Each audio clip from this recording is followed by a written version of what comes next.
Salut à toi derrière ton écran et bienvenue dans ce 44e épisode du 7e. Argument. Yes, et j'ai avec moi aujourd'hui mes deux plus grands challengers qui vont monter sur le ring avec moi pour parler d'un film plutôt attendu. On a le challenger du côté de la côte sud-ouest atlantique, alias le nanin. Les Landes, bien sûr, 40. Et on a bien évidemment le challenger que vous connaissez encore plus puisque c'est le King, le Jim de Paris. Regardez-moi ça. Jim qui a raté le casting malheureusement. Ouais, j'ai pas compris. Ils m'ont dit le physique ça va pas. J'ai pas compris. Ah, Franchement, j'ai bossé quoi. C'est vrai. Bon, en tout cas, je suis très content de vous retrouver, messieurs, pour parler d'un film, comme je disais, plutôt attendu. On l'avait listé dans notre live de début d'année il y a quelques jours maintenant, à savoir Iron Claw, en anglais The Iron Claw, un film autour d'une famille de catcheurs très très connus aux États-Unis. Moi, personnellement, je n'avais jamais entendu parler, n'étant Oui, une pas histoire trop vraie, ouais. intéressé. Voilà, une histoire vraie, effectivement, autour de ce qui s'est passé dans un drame familial, tout simplement. Et voilà, donc il y a eu un film biopic qui est sorti du coup donc fin d'année dernière aux États-Unis et en France. Il vient d'atterrir dans les salles là la semaine dernière. Le 24. Film plutôt attendu puisqu'il avait quand même été nominé dans quelques catégories. Alors je sais plus s'il a gagné des prix aux Golden Globes ou à d'autres cérémonies qui sont arrivées ce mois-ci. Je crois qu'il a un Il peu me semble boudé pas. aux Oscars, il n'est pas Oui, il avait, prévu. un Denis spécial. Mais voilà, en tout cas, bon bref, c'était quand même un film plutôt attendu puisqu'il avait quand même de très très bons retours. Les critiques, les journalistes et le public qui avait pu le découvrir en salle en avance ou aux États-Unis, il y avait eu voilà un très très bel écho. Et bah, je m'étais dit que ça aurait pu être sympa d'en parler. Jimmy, je sais que tu l'attendais toi aussi parce qu'il y a des acteurs dedans qui t'intéressent peut-être et que bah, tout le travail de préparation du film, notamment la star vedette du film Zac Efron qui a fait un changement physique assez incroyable. C'est pas le seul d'ailleurs, mais voilà, ça ne pouvait que prêter à la curiosité. Et puis voilà, donc du coup, je suis avec vous pour en parler là dans ce vlog. Donc il y aura une partie sans spoil et une partie spoiler, bien évidemment. On vous le précisera quand la partie spoiler arrivera. Donc ceux qui n'ont pas vu le film, si vous voulez être spoilé, ne restez pas avec nous à ce moment-là. Donc simplement, n'hésitez pas à revenir voir la vidéo. Après, s'il y a besoin, je vous redis, c'est vrai que j'ai perdu cette gimmick puisque maintenant je ne suis plus en réel, mais on est plutôt en distanciel, de vous abonner à la chaîne Ciné Caméléon pour suivre nos vidéos.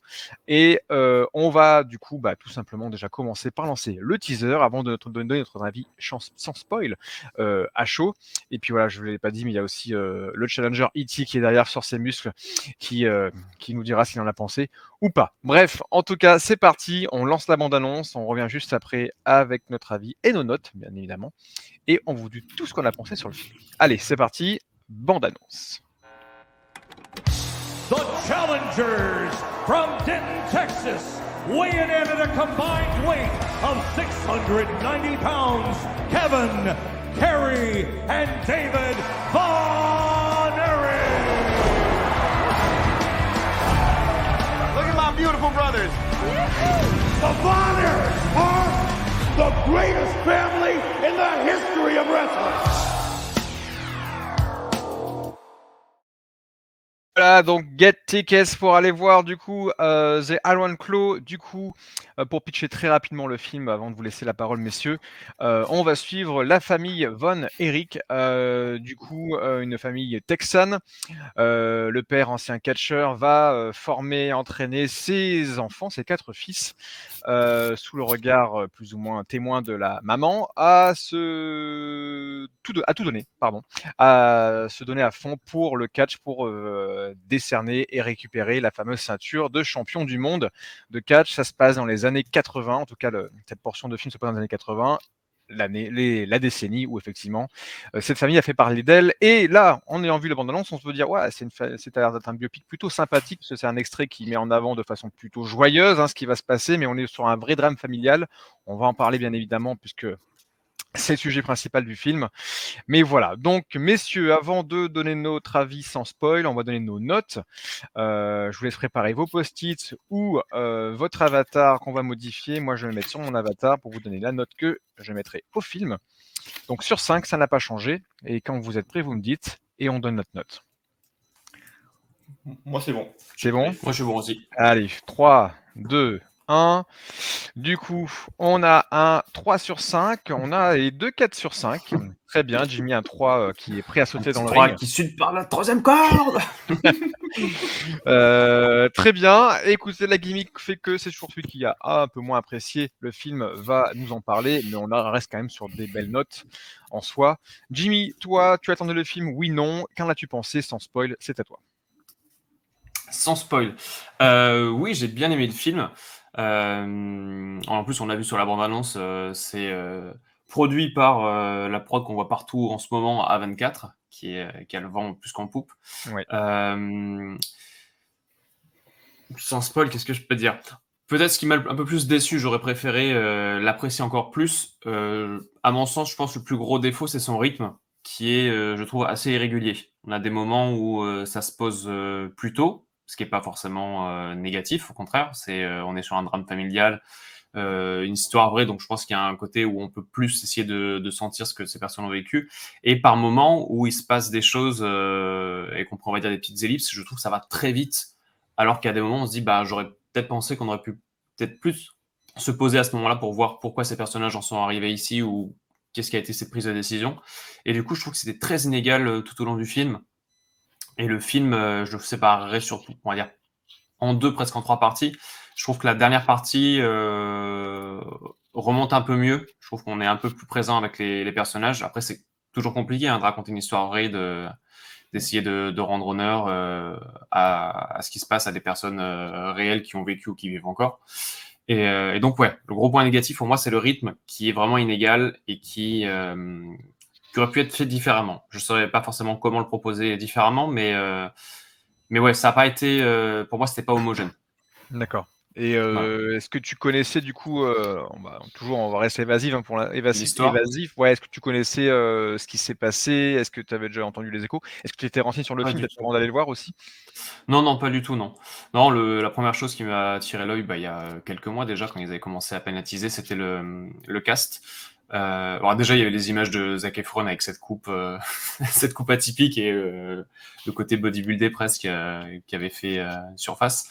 Mais non, moi, c'était surtout l'acteur Jeremy Allen White qui joue un des frères que je suis depuis un petit moment parce qu'il a percé dans la série Shameless, la version américaine, qui là est en train de percer grandement avec la série The Bear, avec la deuxième saison au Golden Globes, il y a beaucoup de cérémonies. Et ouais, du coup, je m'étais intéressé à ce film-là, et franchement, non, quand je sais qu'il y a des choses qui m'intéressent et que j'irai le voir, j'essaie d'en voir un peu le moins possible, quoi. Donc à part l'affiche et quelques bribes, quelques bandes annonces aussi courtes que celles que tu as montrées, j'en voulais pas plus pour pas être spoil ou quoi que ce soit, quoi. Donc non, et l'histoire vraie, vraiment, non, je pense que c'est vraiment quelque chose d'américain.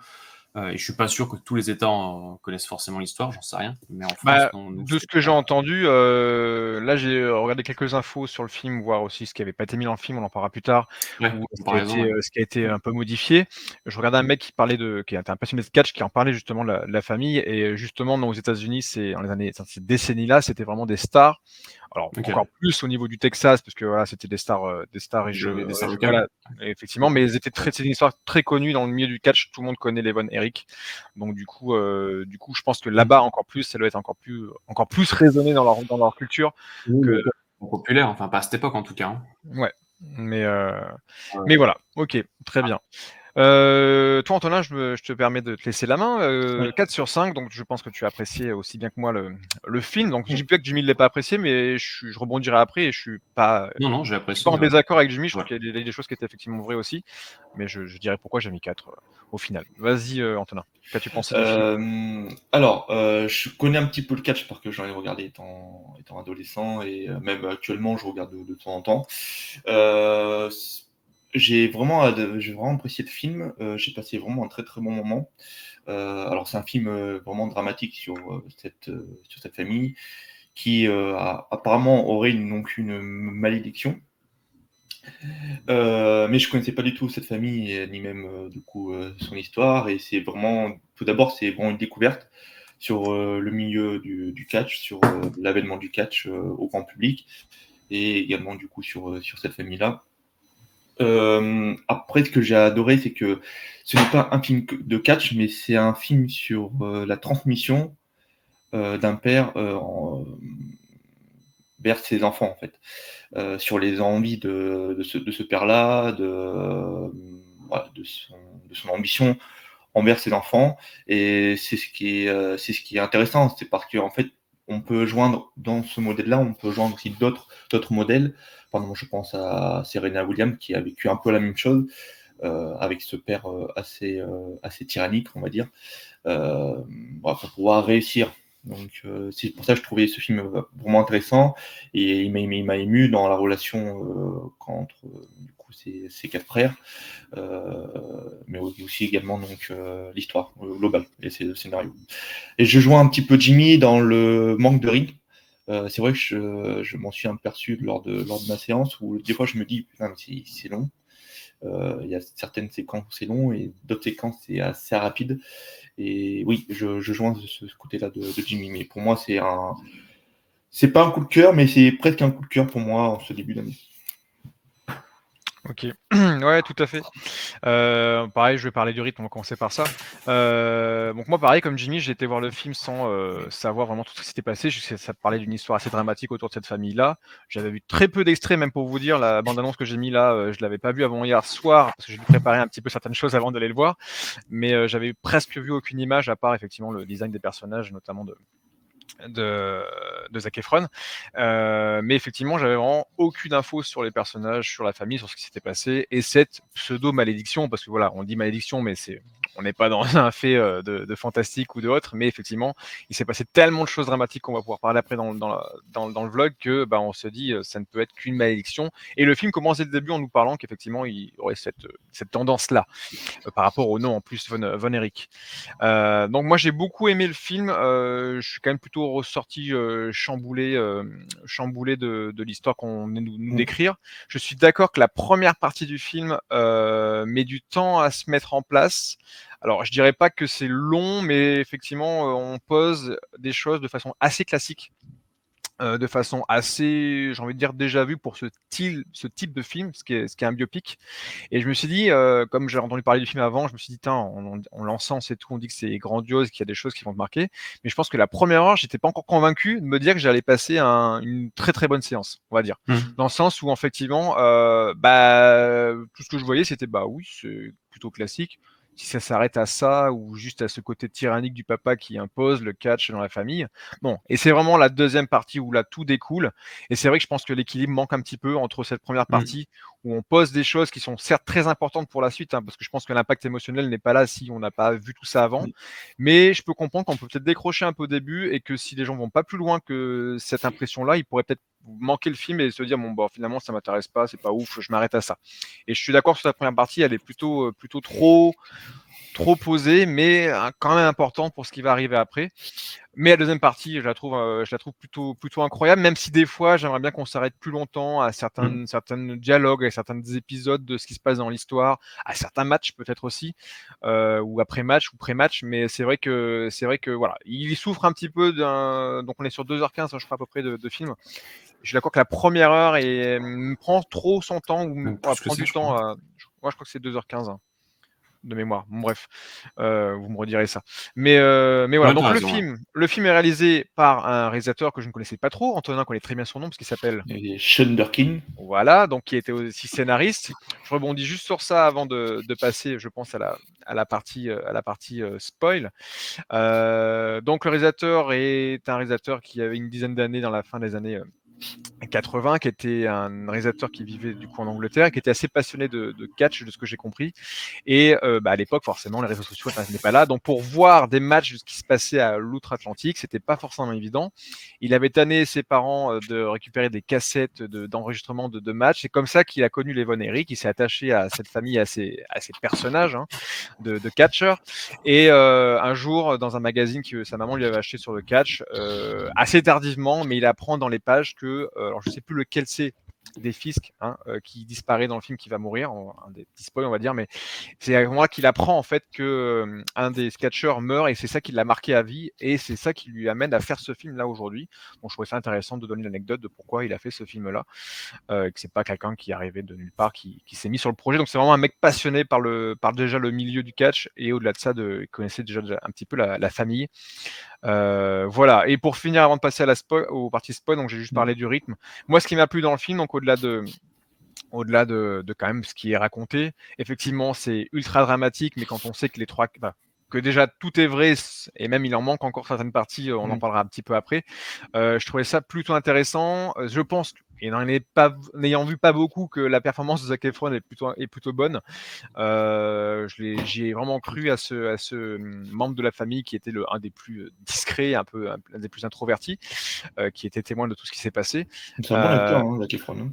J'ai pas vu dans beaucoup de films, j'ai jamais eu vraiment de grosses attaches, mais là je trouve que vraiment effectivement il m'a plutôt bluffé, j'ai envie de dire, et que c'est vraiment ces moments de silence, ces moments de non-dit et tout ce qui aurait pu être dit dans ces moments de silence qui m'ont plutôt marqué dans l'écriture et dans la prestation de tous les personnages. Et bien évidemment, on a vraiment les parents d'un côté et les enfants de l'autre qui se battent, qui doivent se battre malheureusement dans leur bulle, dans leur ring propre, parce que la famille, c'est pas vraiment au sens comme on l'aimerait à l'entendre, ce n'est pas vraiment le meilleur des liens qui va se passer dans cette histoire de famille. Voilà. On peut pas trop en spoiler pour l'instant, c'est pour ça qu'on va vite passer à la partie spoil, à moins que vous lui rajoutez quelque chose, messieurs. Non, honnêtement, non. Très bien. Après, moi, c'est vrai que Zac Efron, c'est un acteur que j'aime plutôt, on va dire, et sa transformation physique est impressionnante. Tous mes respects pour ces acteurs qui se transforment physiquement. Et puis, non, je l'ai vraiment trouvé bon dans ce film. Donc, tant mieux. Il y a aussi l'autre acteur, alors que Jimmy aura le nom, celui qui joue dans The Bear, qui justement a aussi Jeremy Allen White, transformation physique. Parce que moi j'ai regardé un petit peu The Bear, donc je voyais un peu l'acteur. Mais effectivement, là, il a pris du muscle, il a pris. Ouais, c'était tous. Enfin, en tout cas, les deux sont plus ou moins un peu carrés et ont de la matière, mais là, ils ont upgrade sacrément. De ce que j'ai vu, ils ont forcément suivi un parcours.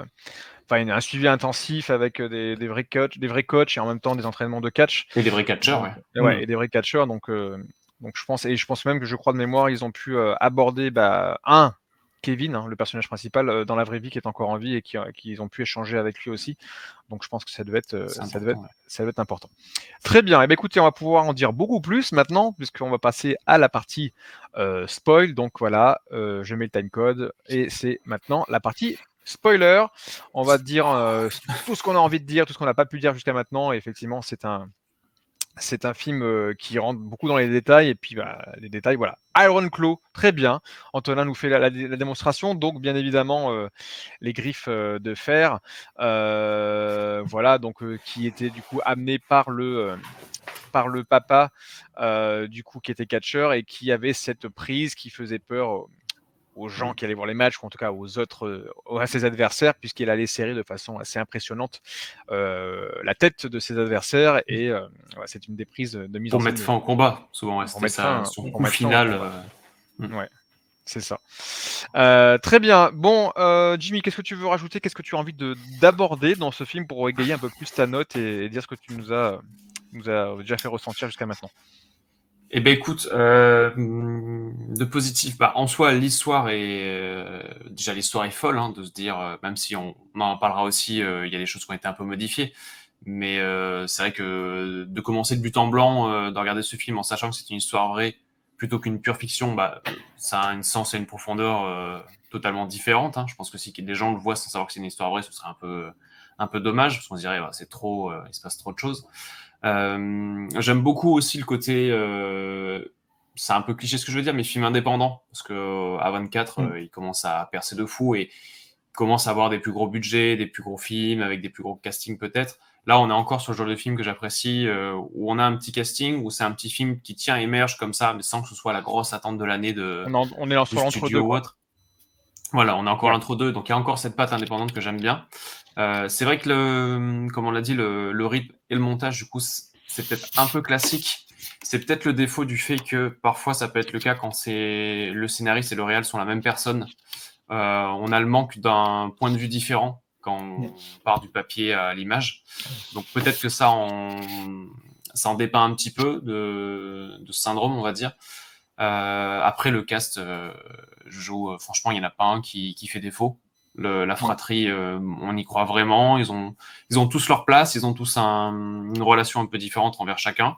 On le voit pas forcément, on s'appuie pas tous. Il y a pas chacun où on voit l'autre parler à l'autre et tout. Mais tout au long du film, on arrive à voir un petit peu la relation que chacun a avec chacun de ses frères. sachant que dans le film, ils sont 4. Non, franchement, ouais, Zac Efron, j'avais déjà vu des films, alors je saurais plus forcément vous dire les noms, mais post-High School Musical, où forcément le pauvre il était attendu au tournant. Alors Baywatch, celui-ci, non, je l'avais pas vu, mais ouais, je me c'est là souviens où il qu'il était un peu, à peu près, alors pas aussi baraque, mais Ouais. dans une il ère. avait Voilà. déjà les abdos, quoi. Mais non, je sais qu'il avait fait des petits films dramatiques, même avant Baywatch, vraiment, après High School Musical. Je me souviens plus du titre, les gens peut-être le trouveront en commentaire, où il a perdu son petit frère. Il y a une histoire avec une petite balle de baseball, et franchement, il était assez touchant dedans. Donc, il a un côté un peu. Ils ont pris une direction différente, mais un peu Robert Pattinson. Je pense que c'était des gens qui ça n'a pas dû être simple pour eux d'enlever l'étiquette qu'ils ont eu et de changer un peu l'image qu'ils ont Il a fait un peu de public à comédie deux. parce qu'il avait fait 17 ans Ouais, encore. Mes Il pires avait voisins. fait Nos pires voisins, par exemple aussi. Après, il a fait, je trouve, le film qui l'a un peu propulsé, c'est The Greatest Showman avec Hugh Jackman.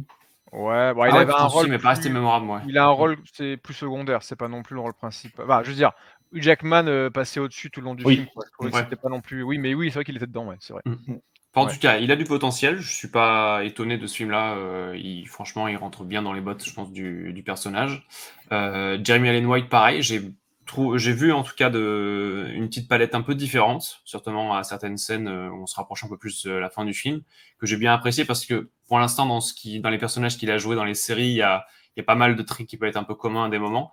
Là, c'était un peu différent, puis c'est pour un film, donc j'ai bien apprécié. Et même honnêtement, même les 2 autres frères, ils ont une teinte différente et ça a été vraiment bien. Enfin, pareil, je parle des enfants, mais les parents, pareil. Le père, il le campe très bien, quoi. Il est vraiment crédible et on a pas mal de ressentis envers lui, quoi. Donc le cast, franchement génial. C'est en ça que je suis un peu déçu, où je pense que j'aurais pu apprécier le film plus que ça si le montage et le rythme n'avaient pas eu, on va dire, autant, avec des gros guillemets, autant de défauts à mon sens, quoi. Mais ouais, la fin m'a quand même un petit peu cueilli. Un peu trop tardivement à mon sens, où je pensais ne pas être touché. Je dirais, putain, merde, dommage, parce que quand même. Mais il y a une séquence, on parlera un peu plus tard quand on aura chacun parlé et on avancera un peu dans le film, qui m'a un peu cueilli, où je pense que la mise en scène a été intéressante et pas forcément la plus originale, mais de l'utiliser comme ça, j'ai bien aimé.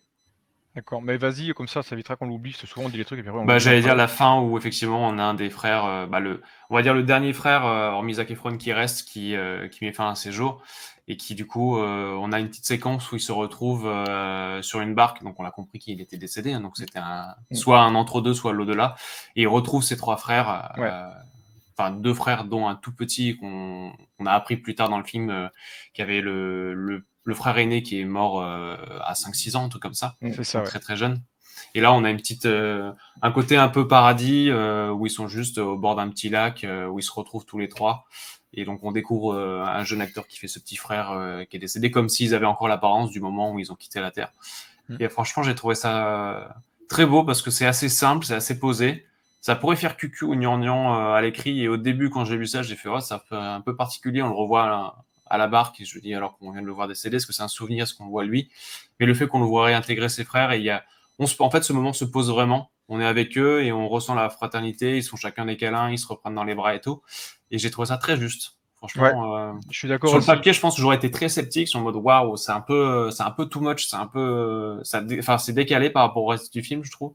Mais le jeu, de nouveau, revient sur un truc très simple et juste, et pas de gnangnan, quoi. Ouais. Ils se retrouvent, c'est les frères, et basta, quoi. Bah oui, Donc, c'est une des vraiment histoires. cette scène qui m'a accueilli à la fin. Je rebondis du coup par rapport à l'aîné, du coup, qui est effectivement cet enfant qu'on voit qui a 6 ans là dans la fin du film, qui est juste évoqué rapidement, et que dans l'histoire vraie, donc ça n'a pas été encore. Donc en fait, faut se dire qu'effectivement le réalisateur, le parti pris, c'était de raconter une histoire de façon à suivre déjà 4 personnages, plus du coup Plus le que jeune. ça, mais ouais, 4 frères. Non mais 4 frères, pardon, voilà, les 4 enfants, je voulais dire. Plus le petit garçon, enfin l'aîné qui est mort à 6 ans, de ce que j'ai vu dans les infos suite à une électrocution, donc déjà voilà, une façon assez dramatique. Et il y avait un 5e du coup aussi frère qui n'a pas été intégré au scénario, qui était le plus jeune. et qui lui a eu des problèmes de santé assez rapidement après sa naissance, normalement des problèmes d'asthme et tout, qui avait fait un peu de catch, qui avait fait ça que pendant une seule année et qui après s'est suicidé, comme les deux autres qu'on voit dans le film là. Donc voilà, donc en fait il avait pas envie d'en rajouter pour faire croire que c'était pas possible. En fait, si c'est encore pire que ce qu'on a vu là en salle.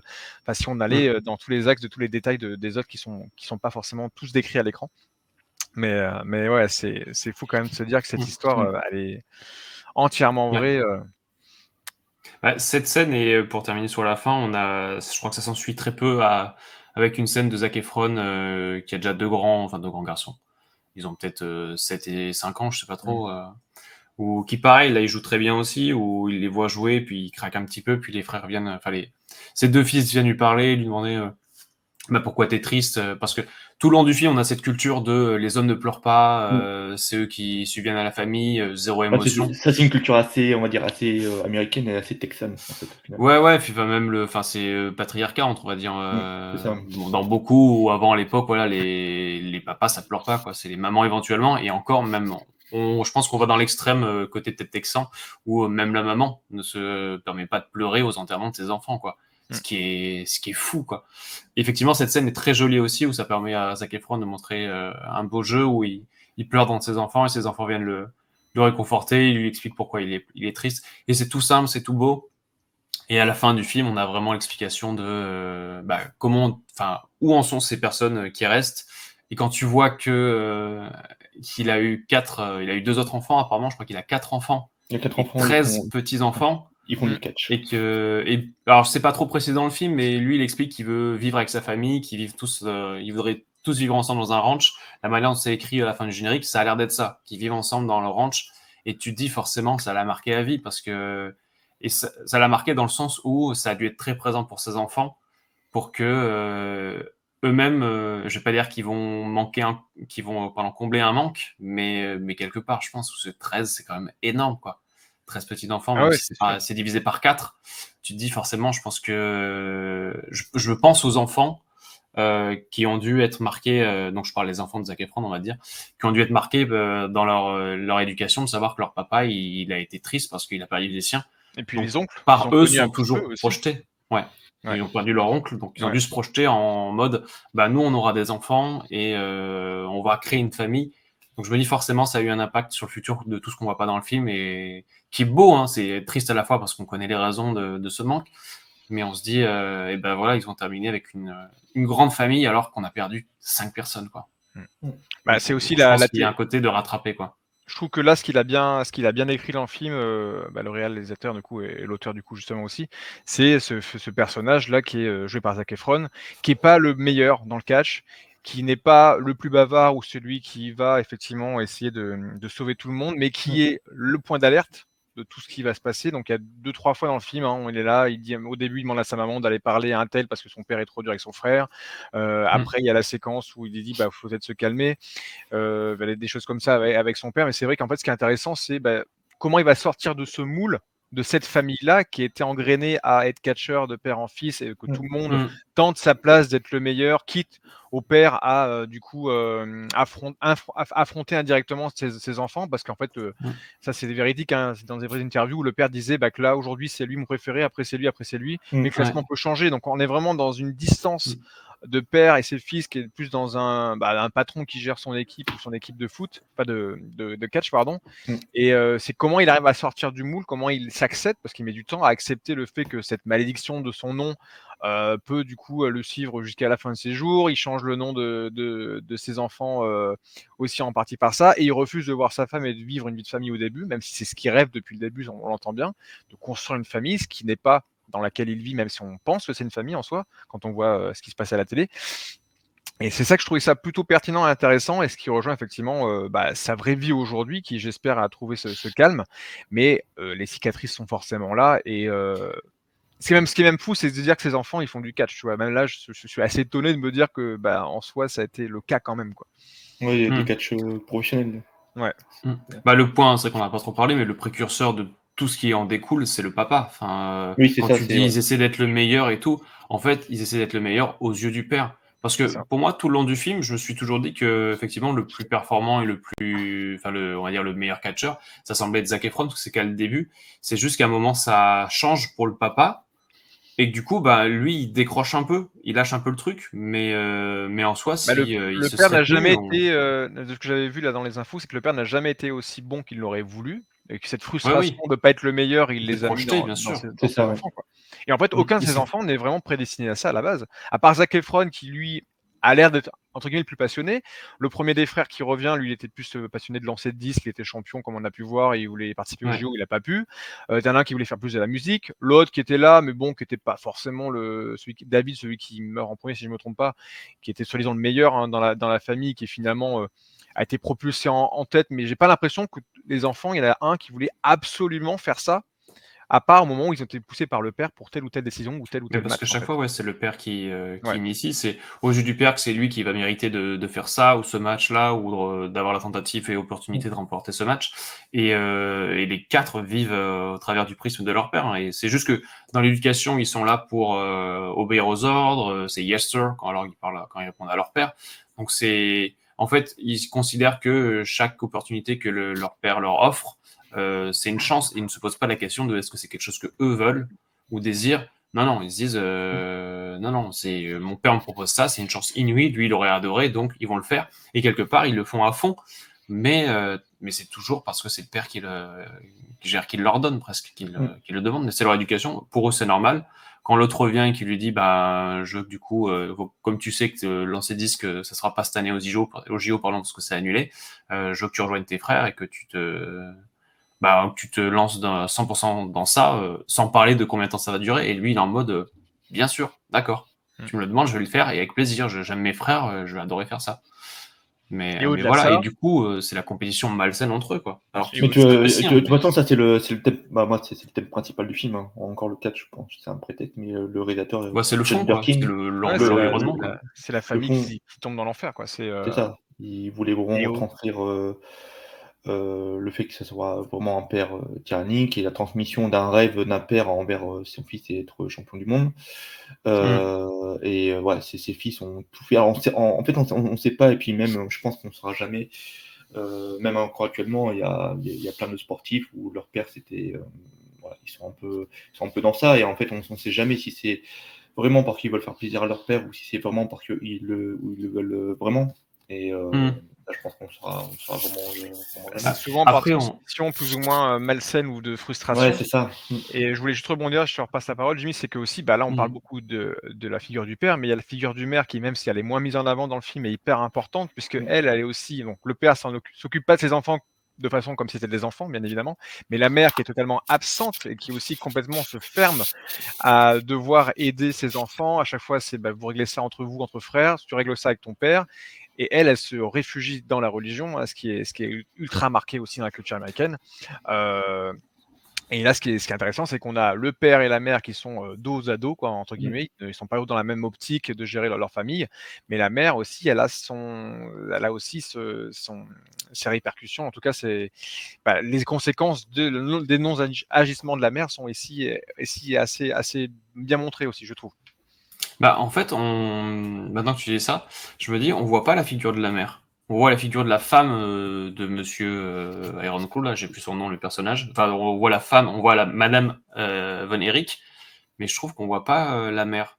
Il y Bah, a parce très qu'elle n'est peu pas une mère, d'échanges. elle veut pas être une Et maman. elle fait pas de Ouais. merde, c'est Non, même juste si elle aime une. ses enfants, contrairement au père qui lui les projette dans des trucs, mais Bah ouais, la mère elle est absente, je veux dire, elle leur fait à manger, elle a, OK, elle a après très peu elle a d'échanges et de relations avec eux qui sont dans le film. Effectivement, comme tu dis, le premier qu'on voit est quasiment l'un des seuls. C'est Zac Efron qui vient le voir et qui dit, tu devrais intervenir parce que papa, il est un peu dur envers mon frère. Et elle dit, Comme voyez dans ça Mike. entre vous. ouais, entre vous et puis après elle dit si tu vois aussi avec ton alors je sais plus, il y a un moment où elle dit de voir ça avec le père ou bah, il y a 2 fois où elle Mm. renvoie la balle de façon complètement Mm. froide et horrible d'ailleurs, Après, justement. bien Et sûr que peut-être que justement Zac Efron, il a pris un peu ce rôle de grand frère en protecteur, même ouais. temps de père aussi un petit peu envers tous ses frères, parce que même à la fin, Mm. bon, on est sur la partie spoil, mais la personne que son frère appelle, c'est Zac Efron et non pas le père directement. Et Zac Efron demande à son père d'intervenir et de prendre soin du coup de son frère, vraiment qui se suicide alors qu'il n'a pas fait. Mm. Ah oui. Mais Non, que bien Zac sûr, Efron, il oui. prend vraiment son rôle de, Mm. le rôle de père, entre guillemets. Bah, il appelle pas son père parce que c'est la source du problème, en fait, en réalité. Enfin, tout ce pourquoi ils font ça et tout ce pourquoi leur vie a terminé comme ça ou est présente dans l'instant, c'est dû au père. Donc, mais ouais, après, ça veut pas dire que la mère n'est pas triste quand ses enfants partent. On voit qu'elle est déchirée, qu'elle se retient et qu'elle montre zéro émotion. Mm. Mais La c'est vrai scène de la robe qu'effectivement, qui était touchante, je trouve. Vraiment, la plus touchante avec Ouais. la mère, c'est la scène de la robe qui ne veut pas remettre la même robe que quand elle avait enterré son fils précédent. oui, C'est parce vrai que que enfin, les événements étaient très proches, c'est horrible. bah oui. Et qu'est-ce que je voulais dire avant ça?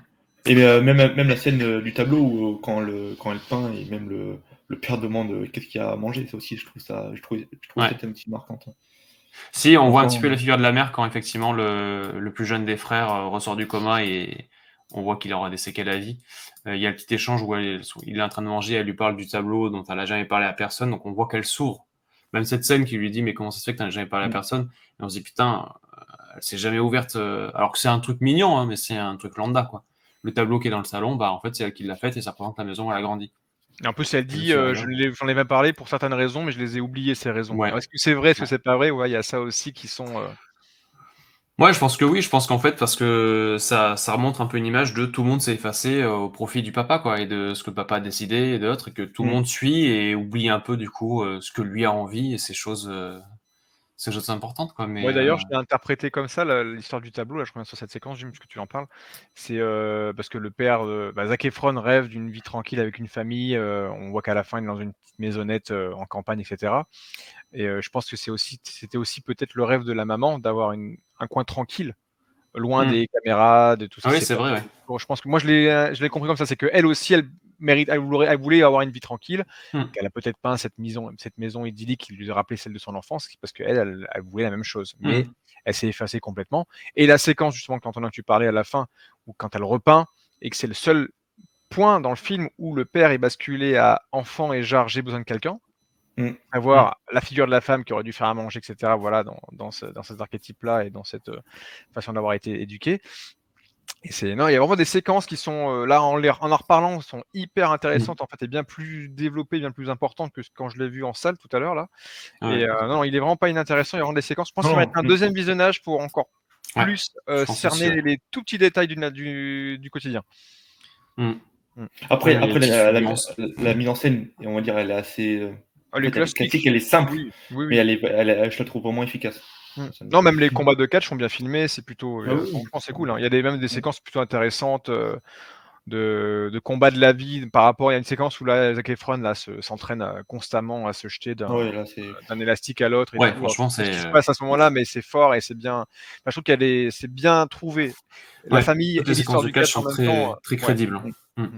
Ouais, ils ont bien bossé, je pense. Et j'ai pas ressenti de. Comment dire? Je me disais, quand son premier frère est mort au Japon, dans sa chambre d'hôtel, perforé du coup de l'intestin, et du coup Ouais, Zac hémorragie Efron intestinale. il voit en vent du coup ce que le frère vomit du sang. J'ai pas senti de culpabilité de la part de Zac Efron. Alors je sais pas si vous avez ressenti ça, mais Ouais, je sais pas si ça paraît évident, mais effectivement, c'est vrai qu'il le montre pas forcément dans le jeu. Mais je sais pas, s'il y a un côté peut-être fataliste aussi. oui, Ouais, parce qu'il aurait de pu. culpabilité, tu vois. Je me suis dit putain, je l'ai vu en train de vomir du sang, et tu vois, j'ai rien fait à part dire au frère, Et à chaque écoute, fois, c'est Zac Efron, c'est ça, c'est que son caractère fait qu'il voit et il aimerait que ça change ou autre, mais il a pas la force à chaque fois d'aller jusqu'au bout. La seule force qu'il a eue et le seul courage qu'il a eu, c'est de sortir du moule, comme je disais, de partir, de trouver quelqu'un, de fonder une famille, parce qu'en fait, le reste, je pense qu'il se sentait démuni face à cette figure de père, à cette figure de mère, parce qu'il se sentait, je pense, incapable. Et puis, il est quand même décrit comme un personnage qui est pas sûr de lui. Quand il se fait draguer de façon ouverte et, au début, voilà, vraiment, c'est sur le catch, le ring, il est fort, mais Oui, et indirectement, puis même. il est devenu la force de la famille, mais pourtant c'était loin d'être le premier à être mis en avant pour ça, tu vois. Oui, il y a même une scène aussi, quand son frère prend le micro à sa place. Oui. Je trouvais ça aussi intéressant. Ah oui, Ça il rejoint aurait ce dû que me tu laisser dis, parler, mais j'ai ce peut-être que pas tu dis, dû Fabien, laisser c'est en parler. disant en fait, c'est ni le plus talentueux, c'est peut-être ni peut-être celui le moins intelligent, on va dire, mais c'est celui qui s'en sort peut-être le mieux, quoi, au final. Ça a été le plus Bah, en malin. fait, c'est peut-être moins posé de Le plus malin questions. et Ouais, il a plus. suivi. C'est celui qui a suivi les rêves du père le plus tôt en soi. Lui, il a baigné encore plus. Les frères ont suivi parce que le grand frère faisait ça et tout. Mais lui, c'est peut-être celui qui a vécu le plus. Ah bah tiens, le père va transmettre, comme tu dis, et tracer une ligne toute droite pour son fils, quoi. Donc C'est lui qui a géré donc après les la autres, salle un ouais, temps, je le pense que c'est catch, tu peut-être vois, lui, il y c'est a... peut-être pareil, moins naturel dans le sens où les frères se sont dit, bon, bah, si mon frère le fait, c'est que c'est bien, quoi.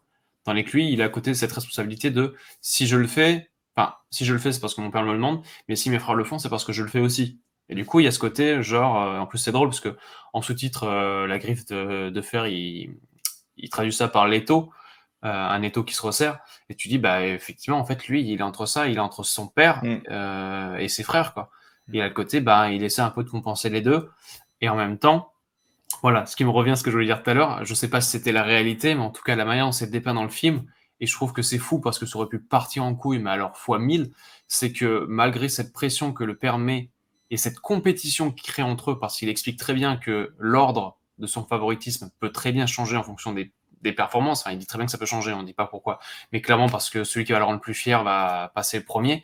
Et tu te dis, putain, ils sont restés quand même soudés, ils sont restés, enfin, dans le film, ils ont une relation très saine. Il y a le premier moment où on voit qu'effectivement il y a une compétition et que l'un il a le seum, c'est Zac Efron qui le dit ouvertement à son frère et calmement. Il lui dit, tu sais, en vrai, ça, j'avoue, ça m'a mis la haine parce que du coup, tu m'es passé devant et voilà. Et tu sens il n'y a pas une once de haine au moment où il le dit, il n'y a pas une once de colère ni de jalousie. Et tu te dis, putain, alors que le père, il les a mis les uns contre les autres juste pour qu'il y en ait un qui ressorte. Parce qu'en vrai, je pense qu'il s'en bat un peu les couilles que les 4 aient Oui. le titre de champion du monde, même si je pense de que chance. ce serait l'idéal. Ouais. Mais ce qu'il veut, c'est qu'il y en ait surtout un. Et lequel, il s'en bat les couilles, lequel. Il veut juste qu'il y ait le meilleur. Donc il se dit, bah, j'ai créé mon petit groupe et je vais les faire se battre ensemble en équipe parce que des fois, ils font du 3 contre 3. Donc c'est les 3 frères ensemble. Mais mine de rien, entre eux, c'est genre le plus performant, il aura l'opportunité d'aller là-haut, quoi. Alors que du coup, il a modélisé ce rêve pour chacun. Donc forcément, il va y avoir 1 euro et 3 déçus derrière. Bah, il le dit, hein. Il le dit, je veux que cette ceinture vienne dans la famille. Il s'en fout qui la ramène, peu en fait. importe qui. Ouais, et je me dis, putain, ils ont réussi à garder une relation saine entre eux. Et ça me paraît fou, quoi. Après, voilà, c'est un film et on voit ce qu'on c'est ce qu'ils aimaient, de toute la façon. vision. Mais ouais, tu vois. Zac Efron Ils auraient pu se montrer. le dit très bien. Ouais, ils auraient pu se détester depuis très longtemps, quoi, et ne pas être là présent. Et en fait, ici, ils ont réussi à rester frères malgré tout ça, quoi, malgré le cadre familial et cette présence paternelle qui est folle, quoi. En fait, c'est ce qu'il aimait. Touché par ça. C'est ce qu'il aimait par-dessus tout, c'est vraiment rester tous les 4 ensemble. Mais ça pourrait être le cas que du premier, tu sais, et pas des autres. Et du coup, être déchirant dans le sens où lui, ce qu'il veut, c'est être ses frères, mais les autres, ça leur a monté la tête et qu'ils veulent. Il y a des moments où, effectivement, on aperçoit un petit peu, même s'il y a des ellipses très rapides, qu'ils ont peut-être pris un peu la grosse tête, où ils sont un peu dans le côté très rapide de ce qui se passe, ils se rendent pas forcément compte. Mais à chaque fois, quand ils se retrouvent, tu sens que la relation entre eux n'a pas changé, quoi. Et franchement, ouais, j'ai trouvé ça beau, que les frères restent des frères jusqu'au bout du film, jusqu'au dernier moment, quoi. Jusqu'au moment où même carrément ses enfants à Kevin disent on peut être tes frères, donc ça qui a une symbolique qui est c'est très touchant, qui est assez forte. Est-ce que vous voulez, avant de terminer du coup, quelques anecdotes sur ce qui n'était pas vrai, ce qui a été un peu modifié, si vous avez comparaison histoire vrai film. Ouais. Oui, attends, justement, pour info, le film a 16 millions de budget, donc c'est pas grand-chose. Ok, c'est une petite prod. C'est le même budget que Godzilla Minus One. C'est vrai. 1 million, c'est 15 millions le Godzilla, donc c'est pour vous dire. C'est fou, encore plus fou pour Godzilla. Limite, t'as envie de te dire, c'est trop cher pour un Godzilla. Non. Mais ouais. Donc non, j'ai regardé deux casting parce que je voulais savoir ce qui avait été pas mis surtout dans le film. Donc je vous l'ai dit, on le cite pas, mais le premier petit garçon a été électrocuté à son plus jeune âge.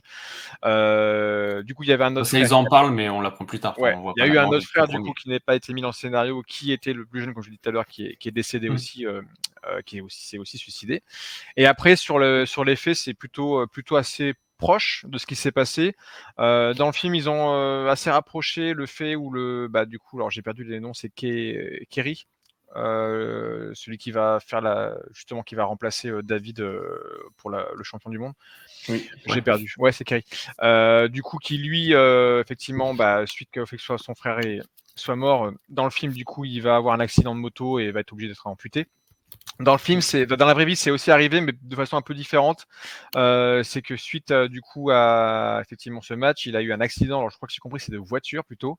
Et du coup, il a pas été amputé tout de suite. Il a gardé son pied un temps. Il a même combattu et fait d'autres matchs. Et il a eu un accident dans un match sur ce pied-là en plus. Et c'est là qu'ils ont été obligés effectivement de lui amputer.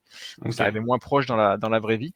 Il y a eu aussi une histoire, dont je crois que c'est David, hein, celui qui meurt en premier, a eu une histoire. Il a eu un enfant et son enfant est mort à 36 mois, ce qui n'a pas rajouté comme charge mentale, j'imagine, au personnage. Voilà, il y a eu pas d'autres choses par-ci par-là. Et surtout, alors ce qui m'a fait un peu rire, et ça resté quand même une sorte de légende, c'est que du coup, on en parle tout rapidement du nom Von Erich, qui du coup, que le père prend ça à sa grand-mère, je crois. Grand-mère, voilà.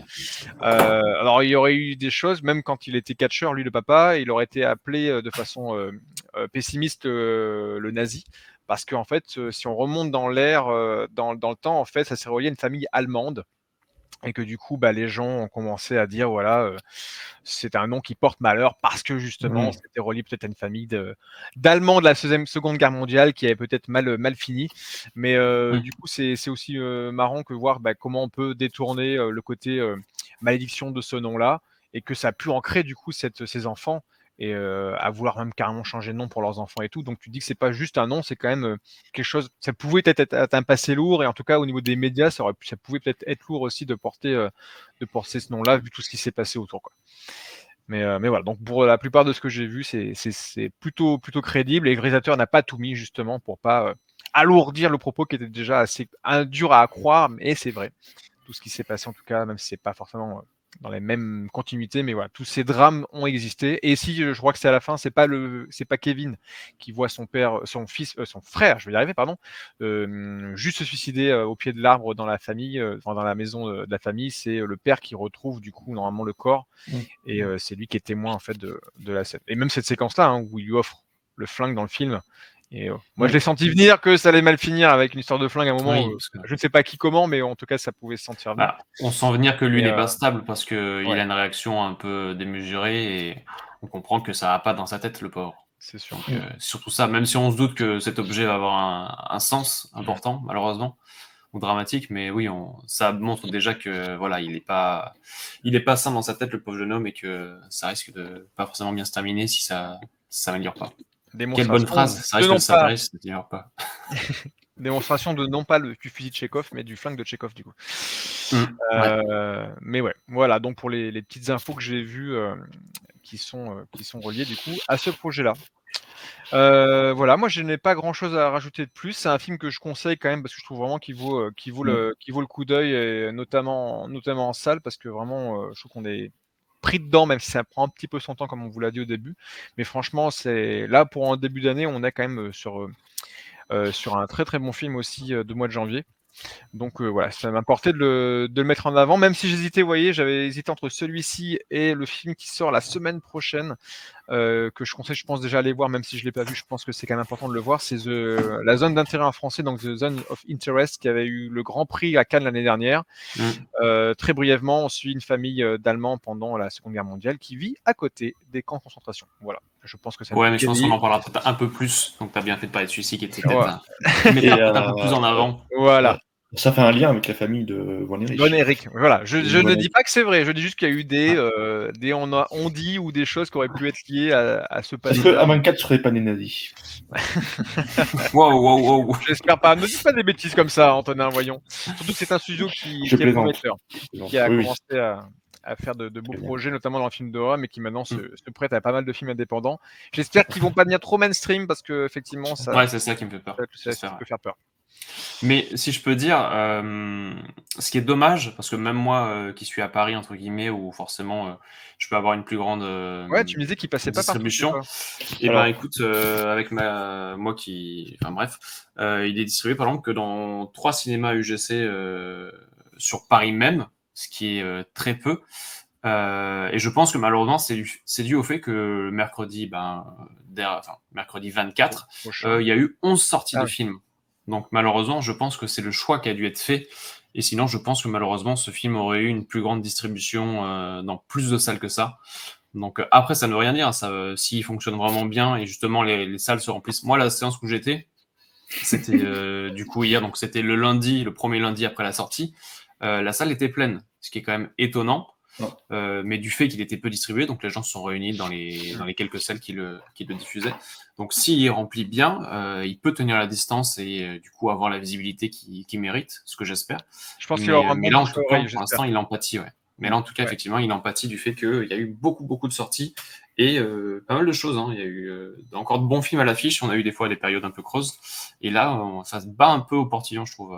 Est-ce qu'il n'y a pas aussi parce que encore c'est des mérité. films de 2023 qui aussi prennent le temps d'être encore en salle Si, jusqu'à moi fin j'en ai janvier? encore. Hein, sur Netflix. Il y a voilà, bah, après c'est Tu veux un dire qu'ils sont déjà sortis, qu'ils sont encore à l'affiche ouais, qui ou sont encore à qui l'affiche. Là, sortent en j'ai retard? vu encore qu'il y avait moi, à Nantes, il y a encore du Hunger Games en salle. Il y a encore des films d'il y a 2 mois, hein, qui sont encore Ah en ouais? salle. Ah ouais? Ouais, c'est ça qui Non, est mais ouf. ça, c'est les directeurs de salles qui font des mauvais choix. J'ai Là. Mars Express qui est encore en salle. Ouais, il y a encore Ouais. des films, qui sont, Ah ouais, non, il y a quelques films qui tiennent très bien la longueur. Moi, alors je crois que c'est plus le cas, mais il y a 1 ou 2 semaines, on avait encore une séance par jour du règne animal. Hein. Alors qu'il ouais. est sorti il y a un sacré moment. Hein. Bah, Donc septembre, tant mieux, enfin, hein, c'est des films qui fonctionnent et il y a encore un public. Même moi, enfin, l'anatomie d'une chute, je suis allé le voir le week-end dernier, là, donc ça fait un mois et demi qu'il est sorti, j'en sais rien. Et ça remplit toujours. Alors là, c'est les prix qui ont fait que les gens ouais, se Anatomie d'une remettent en chute, salle. Mais... ça date, c'est fin août, je crois. Fin C'est août. vrai, à ce Oui, c'est point-là. fin août. D'accord. Il est sorti fin août, en France. Donc voilà, nous, je pense que tous les trois, on conseille d'aller voir ce film. Ouais, on vous le conseille. Je pense j'espère qu'il aura un bon bouche à oreille, mais je pense que Oui, je c'est pense bien parti qu'il parce le que mérite. vraiment, il y a des Ouais. bonnes critiques partout et je peux comprendre que Si les gens aiment le catch, ils vont kiffer parce que je trouve que toutes les séquences. Parfois, les films de boxe, c'est un peu compliqué parce que normalement, il y a du vrai contact. Je dis pas qu'il n'y a pas du vrai contact au catch, mais je pense que c'est plus facilement réalisable. Non, ce que je veux dire, c'est faux. J'allais dire par des gens qui l'apprennent rapidement. Non, mais du coup, je pense que il y a moins de douleur et de vrais chocs normalement au catch, même si c'est très technique et très physique. Et je trouve que franchement, c'est très crédible parce que les mecs ont vraiment bossé et ils catchent réellement, quoi. Et si les gens qui n'aiment pas le catch, franchement, allez-y aussi parce que ce n'est que le fond. C'est vraiment juste l'univers dans lequel il grandit. Et franchement, on voit quoi? On voit peut-être 2 matchs sur 2h14. Ouais, Et après, tout le reste, c'est vraiment très rapide, quoi. On voit juste 2-3 images pour comprendre qu'il il y a les y a un matchs qui peu se plus passent, que qu'il y a 2 des matchs, ellipses. mais c'est pas l'intérêt du film effectivement de voir les matchs ouais, de non. A à Z. D'ailleurs, j'ai bien aimé, j'en ai pas parlé, c'est la copine de Zac Efron qui demande voir si c'est pour de faux ou pas le catch au début. Bah, bien sûr, c'est Ça une m'a fait question. plaisir. Ah oui, Ça. Tout le et monde même se moi là demande qui de connais pas grand savoir. chose, t'entends des trucs, mais quand tu vois, bon là t'as des réponses à tes questions quand même, mais je trouve ça plus énergivore en plus de se battre en mise en scène, on va dire, Ouais, mais que c'est d'un très, vrai très physique. combat. Ouais. Ouais, non, c'est l'entraînement C'est très physique et doit être technique. Ouais. très, très ouf, hein, ça doit être, Et la comparaison qu'il prend d'ailleurs est très vraie. C'est quoi qu'il lui explique? Il lui dit, bah, bien sûr que non, c'est faux. Bah, quand tu vois ça, et je sais plus, c'est quoi, toi, Fabien, qui l'a vu ce matin? C'est quoi la comparaison qu'il oui, lui prend pour lui expliquer que, bah non, quand tu vois ça, oui, je t'avoue, je les zappé Ah aussi. putain, Je sais qu'il c'est y a cette intéressant. séquence-là merde. où oui, je sais plus, ça va me revenir. Il compare avec un autre corps de métier ou une autre performance où il lui dit bah tu le vois faire ça donc c'est qu'il le fait vraiment et enfin bref en gros Oui, il mais compare voilà, ça à un je l'ai truc plus non physique et plus, je l'ai zappé. sportif et un spectacle qui lui Ouais. dit bah non c'est pas pour de faux on performe vraiment c'est vraiment nous on réussit vraiment parce que voilà On il parle donne ça avec tout. une promotion en fait il parle d'une promotion au travail Ah voilà, c'est il ça. dit mais non en fait on devient champion parce que ben au fur et à mesure des matchs nos Parce qu'on a performances bien fait augmentent. notre travail. Ouais, on a bien fait notre travail, il y a notre popularité aussi auprès des gens, donc si les gens nous apprécient, c'est parce que forcément on le fait bien. Donc le meilleur, c'est véritablement le meilleur. C'est parce que c'est le meilleur performeur, enfin la meilleure technique et la meilleure tout ça. Et tu te dis, bah ouais, c'est bien expliqué, c'est bien amené, où on s'est tous posé la question, ou en tout cas petit, on a peut-être cru que c'était de la vraie bagarre, on va dire, et on a tous réalisé un jour en mode, ah ok, mais en fait c'est de la mise en scène, c'est du spectacle, mais c'est pas C'est du aussi show. simple que ça, quoi. C'est Ouais, du c'est show, bien mais chorégraphié tout le monde avec peut des pas vrais faire ce punchs. show, c'est des professionnels et ces professionnels, même si ils se mettent pas des vrais pains ou des vrais plaquages, tu te dis bah en fait c'est encore plus dur de ne pas les faire en vrai C'est ce que je disais, ouais. parce que ça demande plus de maîtrise, plus de technique et en bref. Mais non ouais, même moi qui ne suis pas du tout catch, j'ai trouvé ça très intéressant et très Voilà. et c'est qu'une petite partie du film et très très crédible. Ouais. Franchement les matchs on y croit. Bon, en tout cas, on vous conseille d'aller voir Iron Claw, du coup, en salle, rien que pour la performance, voilà, du film et c'est plutôt, très intéressant. Voilà, il y a d'autres films qui vont sortir encore dans les prochains jours, comme j'en ai parlé tout à l'heure. Il y aura d'autres grands films là, cette année et le mois prochain, je sais pas encore qu'on va parler, mais il y a aussi des grosses sorties de prévues, notamment, Dune partie 2. Mais on verra. De quoi on parlera, je ne sais pas encore. D'ici là, allez voir des films toujours, c'est cool de soutenir les salles et puis voilà, on va se quitter là, messieurs. Merci d'avoir été avec moi pour parler, de ce film. Avec J'ai limite plaisir. envie d'aller faire du catch Avec maintenant avec plaisir. Jimmy. Là, regarde, C'est j'ai envie de cool. me battre contre Jimmy. Là. J'ai envie Ah non, on a vu de- ce que ça apporte le catch, laisse tomber. Ouais, hein, non. c'est- On va arrêter. Entre frangins. En plus, on est frères, donc ça va mal partir. Ouais, ça a foutu la merde. Ça. Bon, en tout cas, on se dit au mois prochain, bien évidemment. Et puis, on va finir avec cette belle petite phrase hein, pour rajouter un peu de baume au cœur après ces drames. Il y a des choses que l'on voit avec ses yeux Les et yeux. d'autres que l'on voit Avec. Avec son cœur. son cœur. Et Parfait. tu vois rien quand je te fais la prise. Ah